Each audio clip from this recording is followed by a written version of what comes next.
అదరగొట్టే కారం రంగు రుచి ఆచి కారం పొడి. టీ20 సిరీస్ని క్లీన్ స్వీప్ చేసింది భారత్.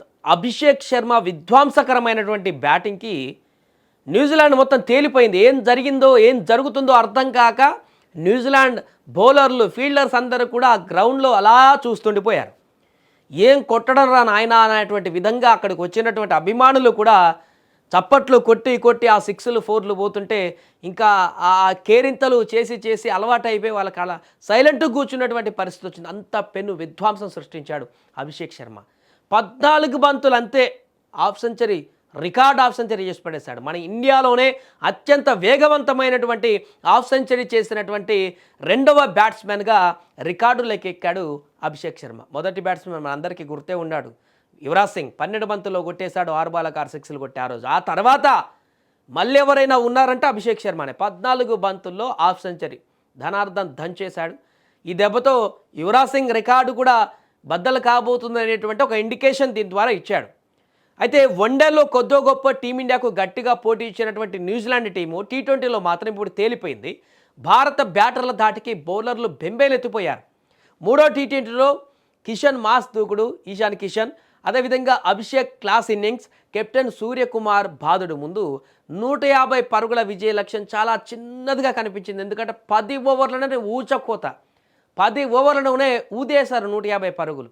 అలా చూస్తుండగానే కొట్టిపడేశారు. ఇక మూడో వన్డే విషయంలో న్యూజిలాండ్తో జరుగుతున్నటువంటి 5 మ్యాచ్ల టీ20 సిరీస్ విజయం కైవసం చేసుకుంది. ఇప్పటికే గతంలో వన్డే ఓడిపోయిన తర్వాత అంటే 3కు 3 గెలిచారు కాబట్టి వైట్ వాష్ అనడం జరిగింది. మిగతా 2 గెలిస్తే ఆల్మోస్ట్గా అయిపోయినట్టు. అయితే వరుసగా 3 మ్యాచ్లు గెలిచి అదరగొట్టింది. గువాహటిలోని బర్సాపరా క్రికెట్ స్టేడియం వేదికగా జరిగినటువంటి మూడో టీ20లో భారత్ 8 వికెట్ల తేడాతో ఘన విజయం సాధించింది. ఈ విజయంతో మరో 2 మ్యాచ్లు మిగిలి ఉండగానే 3-0 తేడాతో సిరీస్ను సొంతం చేసుకుంది. తొలుత బౌలింగ్లో అదరగొట్టి కివీస్ను 153 పరుగులకే కట్టడి చేసిన భారత్ అనంతరం అభిషేక్ శర్మ, కెప్టెన్ సూర్యకుమార్ యాదవ్ విధ్వంసకరమైనటువంటి హాఫ్ సెంచరీతో కేవలం 10 ఓవర్లలోనే లక్ష్యాన్ని ఛేదించింది. 154 పరుగుల లక్ష్యంతో బరిలోకి దిగిన భారత్కు తొలి బంతికే షాక్ తగిలింది. ఓపెనర్ సంజు శాంసన్ డకౌట్గా వెనుదిరిగాడు. పాపం అతనొక్కడే విఫలమయ్యాడు. ఈ 3 టీ20లలో 3 మ్యాచ్ల్లో కూడా విఫలమయ్యాడు. అయితే ఈ దశలో గ్రీజులోకి వచ్చినటువంటి ఈశాన్ కిషన్ 13 బంతుల్లో 28 విజృంభించేశాడు.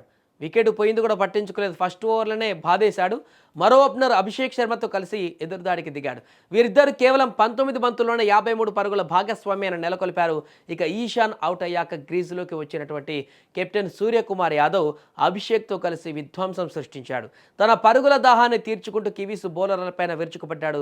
సూర్య 26 బంతుల్లోనే 6 4లు 3 సిక్స్లతో 57 పరుగులతో నాటౌట్గా నిలిచి జట్టును విజయ తీరాలకు చేర్చాడు. ఇక్కడ కెప్టెన్ సూర్యకుమార్ యాదవ్ కూడా వరుస మ్యాచ్లతో ఫామ్లోకి రావడం చాలా శుభ పరిణామం. అభిషేక్ శర్మ కూడా కేవలం 20 బంతుల్లోనే 7 4లు 5 సిక్స్లతో 68 పరుగులు చేసి అజయంగా నిలిచాడు. వీరిద్దరూ మూడో వికెట్కు అజయంగా 40 బంతులలో 102 పరుగులు జోడించిన విశేషం.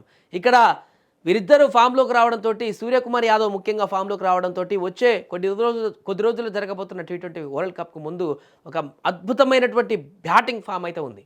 అయితే ఈ సందర్భంగా ఇంకొక ఆశ్చర్యకరమైనటువంటి సందర్భం నెలకొంది. ఎందుకంటే అభిషేక్ శర్మ కొట్టే కొట్టుడికి న్యూజిలాండ్ ఫీల్డర్లకు, బౌలర్లకు, కెప్టెన్కి ఎవరికి ఏం అర్థం కాక అభిషేక్ శర్మ బ్యాట్ను కూడా ఆ బ్యాట్ను తీసుకొని ఒకసారి చూసారు, ఈ బ్యాట్లో ఏముంది ఇంతగానం కొడుతున్నాం, అసలు ఈ బ్యాట్ ఏం బ్యాట్ ఇది అని చెప్పేసి ఆ బ్యాట్ను కూడా సరదాగా అక్కడ వాళ్ళు చూసి అబ్జర్వ్ చేసినటువంటి పరిస్థితి ఏర్పడింది. అంటే అర్థం చేసుకోవచ్చు ఏ రకంగా అభిషేక్ శర్మ విధ్వంసం కొనసాగిందో. ఈ రకంగా కొడితే 250 కూడా వీళ్ళకి సరిపోవేమో స్కోర్ అని కూడా రెండో మ్యాచ్లోనే న్యూజిలాండ్ అన్నదంటే అర్థం చేసుకోవచ్చు. విధ్వంసకరమైనటువంటి బ్యాటింగ్. ఈ బ్యాటింగ్ ప్రదర్శన ఇలాగనే కొనసాగాలి. నెక్స్ట్ మంత్లో జరగబోతున్నటువంటి టీ20 ప్రపంచ కప్లో కూడా ఇదే ప్రదర్శన చేసి ఆ కప్ను కూడా గెలుచుకోవాలని మనస్ఫూర్తిగా మనం కోరుకుందాం.